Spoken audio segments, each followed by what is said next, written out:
Acerca de los métodos de estudio de la Biblia, es necesario tener en cuenta algunos elementos importantes para traducir correctamente o para interpretar correctamente lo que dice el texto sagrado. Uno de estos pasos es que es necesario tener una buena traducción de las Sagradas Escrituras. La Biblia originalmente fue escrita en hebreo, en arameo y en griego, pero la mayoría de personas no conocen estos idiomas. Son lenguas muertas, las estudian en los centros de teología, pero podemos comprender la palabra ya que las traducciones que existen, en este caso en nuestro idioma castellano, son confiables. Hay algunas versiones como la Reina Valera, en sus diferentes ediciones, Reina Valera 1569, Reina Valera 1960, Reina Valera 1995, Reina Valera 2000, Reina Valera siglo XXI, están ceñidas a la palabra. Se puede con ella hacer exégesis, hermenéutica bíblica, porque son versiones confiables.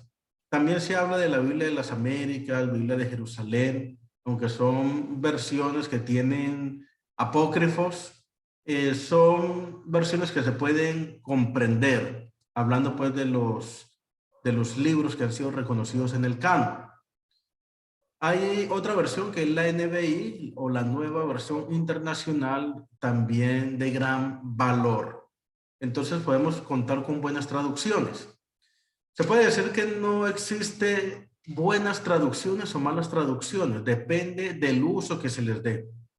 Hay algunas versiones que son más ceñidas al idioma original o lo que se conoce como original, porque sabemos que los manuscritos originales no existen, todo se ha perdido, ¿no?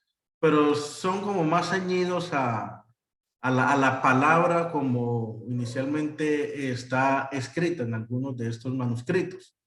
Pero hay otras versiones que son más paráfrasis, como la traducción del lenguaje actual, como la paráfrasis de la Biblia al día, que son dadas más para la homilética o para la predicación, para que las personas comprendan lo que quiere decir la Biblia, más que para la interpretación de algún pasaje.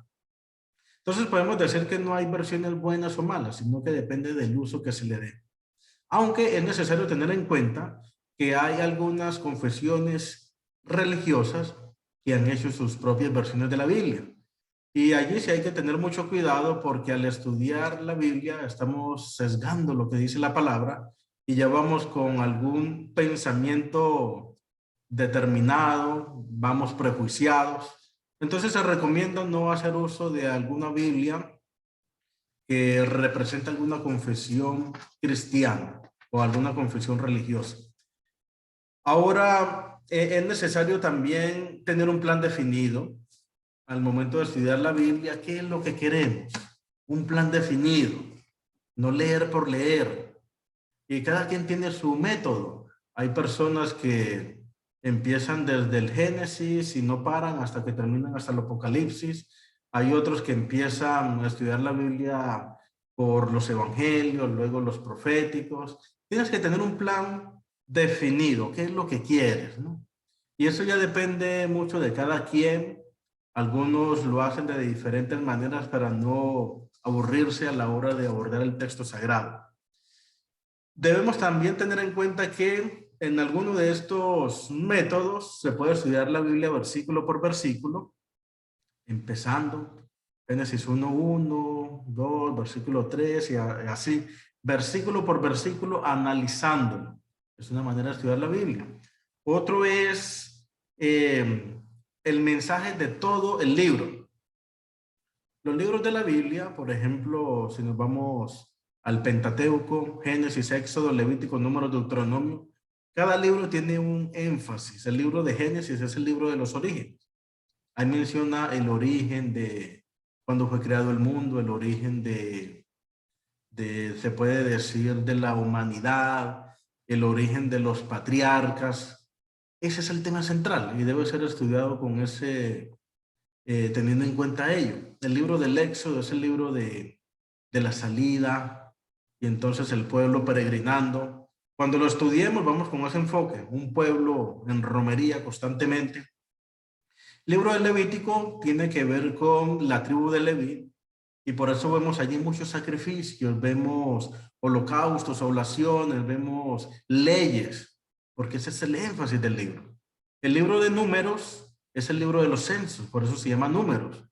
Se ven allí que se están contando a menudo cada una de las tribus. Entonces, cada libro tiene su énfasis. Y terminando con Deuteronomio, ya que estamos hablando de la Torá o del Pentateuco, significa segunda ley. Allí la ley es repetida. Y como ley se conoce toda la instrucción. Está allí en el libro de Deuteronomio. También se encuentran las bendiciones, las maldiciones al finalizar el libro. Entonces es necesario tener eso en cuenta. Se puede estudiar versículo por versículo, se puede estudiar cuál es el énfasis de cada libro y lo podemos determinar mediante comentarios bíblicos o nosotros mismos, tratando allí con el mismo texto. Por eso se enseña o se dice, se aconseja que se debe leer un pasaje varias veces, 7, 8 veces para comprenderlo. Ya después con la experiencia, el mismo lector se va dando cuenta de cuál es el tema central, sin acudir a un comentario. Y eso es como lo que se recomienda. Primero batallar acá el lector con el texto bíblico antes de ir a alguna otra herramienta. Es necesario también dar solución a un tema específico. Así se puede estudiar la Biblia. Encuentras algún pasaje que no entiendes y estudias la Biblia, tratando de darle claridad a ese tema. La Biblia no es un libro que trate temas específicos o que legisle acerca de todo, pero se pueden encontrar allí principios. Tenemos que también tener en cuenta que se puede estudiar la Biblia por tópicos.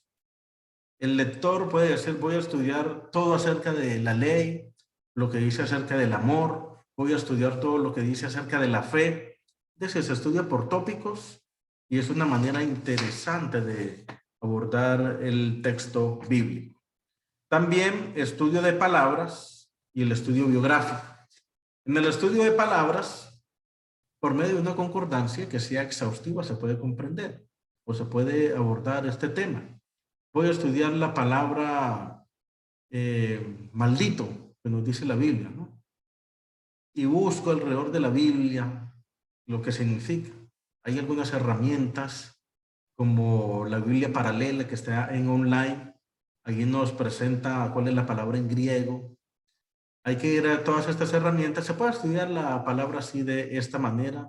O si no tenemos acceso a ellas o queremos solamente con la Biblia, con una concordancia, buscar todas las veces en que se repita la palabra anatema, que es maldito, y en cada uno de los libros, qué énfasis le dio cada autor, y se hace un estudio muy, pero muy interesante.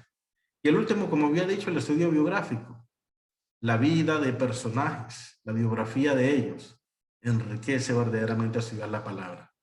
Cuando se estudia la Biblia en orden, y ese es un consejo que se da, lo primero que se recomienda es estudiarla completa. Si no la has leído completamente, hay que empezar por ello. Ya después que la hayas leído y que comprendas la generalidad de la escritura, ya se puedes estudiarla libro, por tópicos. Lo que pasa es que cuando ya vas adquiriendo experiencia en estudiar la Biblia, vas haciendo algo que es entrelazar versículos. ¿Te acuerdas de algo que leíste en otro libro de la Biblia y vas enlazando? Esa es la conexión bíblica, que es muy interesante. Entonces tenemos estos puntos importantes a la hora de interpretar la Biblia, los métodos. Hablamos de una versión confiable, de un plan definido. Se habló del mensaje de todo el libro que se puede determinar. También de versículo por versículo que se puede estudiar. También buscando la solución a un problema, estudiando tópicos. También el estudio de palabras, estudio biográfico. Decíamos que el estudio de la Biblia sea de gran bendición, como dijo el profeta Jeremías, con tus palabras se fueron para mí por gozo, Jeremías 15:16. Y esta también fue la experiencia de otros hombres de fe, como de Daniel, ¿no? Que le fue dulce. Nos quedamos con esa palabra, ¿no? Dulce. Deseamos que el Señor te bendiga, que el método que escojas sea significativo.